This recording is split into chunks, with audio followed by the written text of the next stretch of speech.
Cool. So yeah, I'm gonna make a floater, a custom floater for that piece right there. So I don't want to extrude a hole into this thing. Like this thing's like a hole sunk in here with a thing in there. I don't want to have to do that to my box. It's got chamfers on it already. I mean, it's not a giant deal, but I just don't feel like it. So I'm just going to make a little box here. So first thing I'm going to do is I'm just going to just model this thing on its own without really caring about the box for now. So first things first, it's going to be a hole in this thing. So make it a little wider. So I'm just going to inset, extrude downwards. Basically, you pretend that you're just modeling that thing on your mesh, but it's not on your mesh. So I'm going to outline it so you can see that in there. All right, so that's kind of like the overall thing. I might take these guys, ring and loop them, and chamfer them.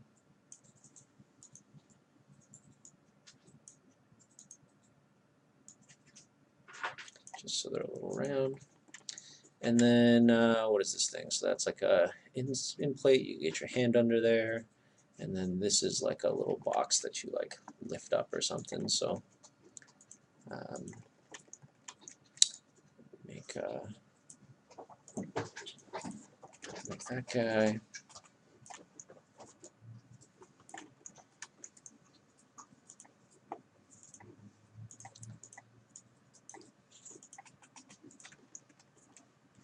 Okay, so first I'm going to just outline this thing just so we're working on an angle already.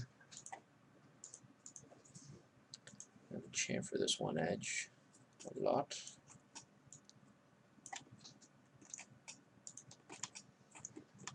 And then this side's going to be the side you like pull on. So I angle it quite a bit. And I'm going to model like a hole for where you would like put your fingers in. Say you would like grab that and lift it up or some shit. I don't know how these things work. And then maybe break up the contour of this thing too.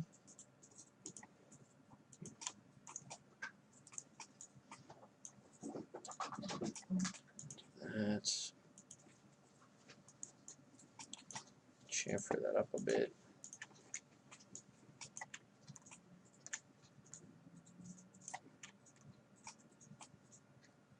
Yeah, let's give it a bit of a little lip there.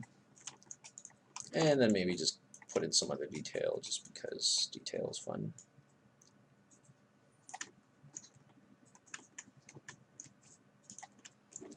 So connect these guys.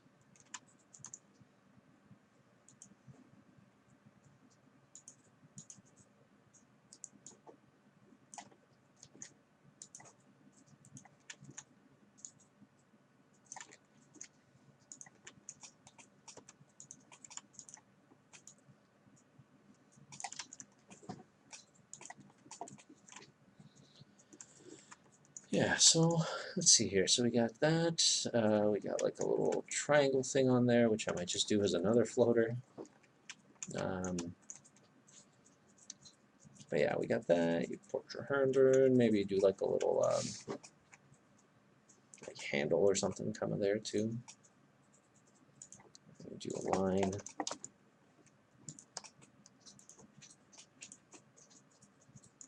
Something like that. Make it round.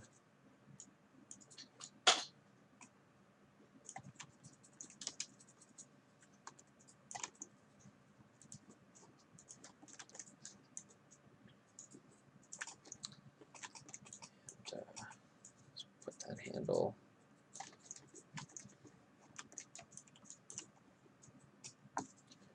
And then chamfer this guy.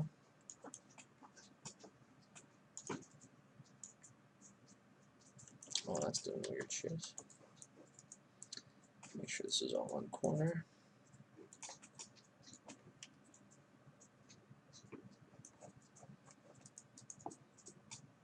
Convert this to an editable poly, and then maybe give the handle a little bit more detail too. So I'm going to connect it there. I'm going to chamfer it.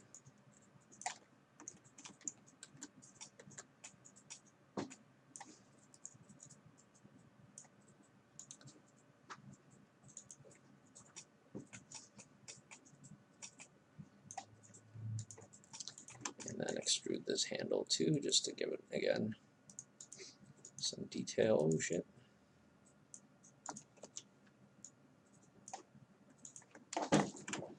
Anyhow, so I made some, whatever, doohickey. And I'll make it all round and fancy and stuff. And then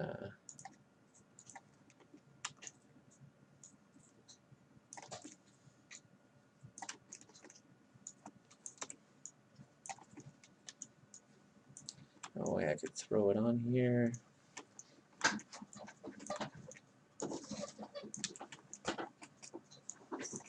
Yeah, let's say it like right here. And so when it's baked, it'll just look like that. It'll look like I modeled a hole in there. This is totally, even from an angle, it doesn't look that bad. But yeah, that's kind of the idea. So you can make like really custom floaters too. I didn't want to extrude this thing into that and model that, so you just make it as a separate little mesh. And that way, once I'm happy with this thing, I can affect its pivot, align it to this box here, and then symmetry it over onto the other sides.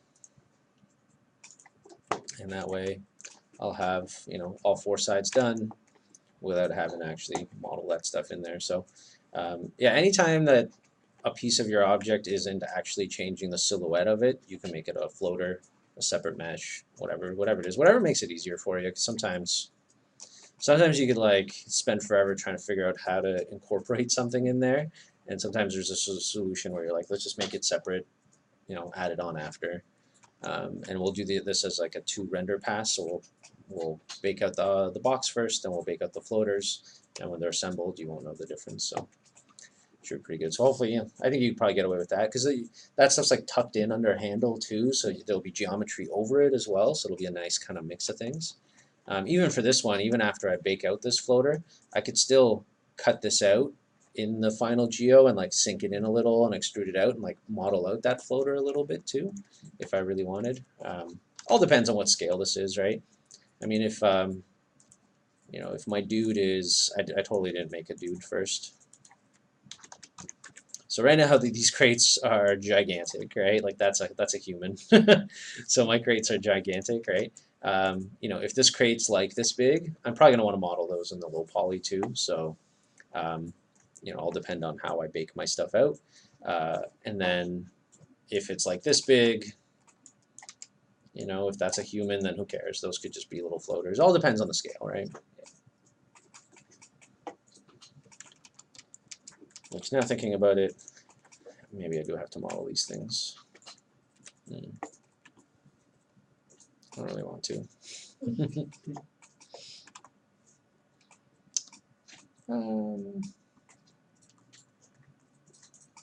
Yeah, I'll worry about that in a low poly.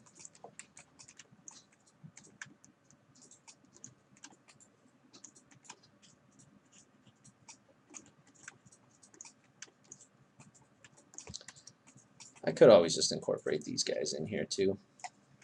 Sometimes it's easier to do that as well. Like once I'm done the high poly for this big guy, I could just sink these things in, delete that top plane, and just attach it all together, and then just kind of find a way to merge them in there. So maybe I'll do that afterwards, but we'll keep them separate for now. And I will shrink this down to an appropriate size, so I do not forget what I'm making. Shit.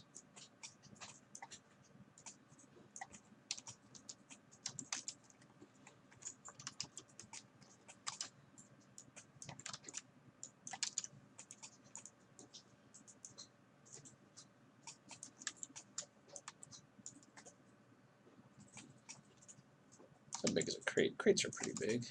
This thing looks pretty mighty. It's probably like to here. It's probably about a crate, right? That looks like a big forklifty kind of thing. Whatevs. It doesn't really matter. It's just going to be on display on a round table. It's not actually going to be in the game, so who cares? Although, once you guys are done, we will throw these into Unity, and throwing in a third or first-person thing and running around your mesh is pretty sweet. Even if it's just like a box in an open room, it's pretty cool. It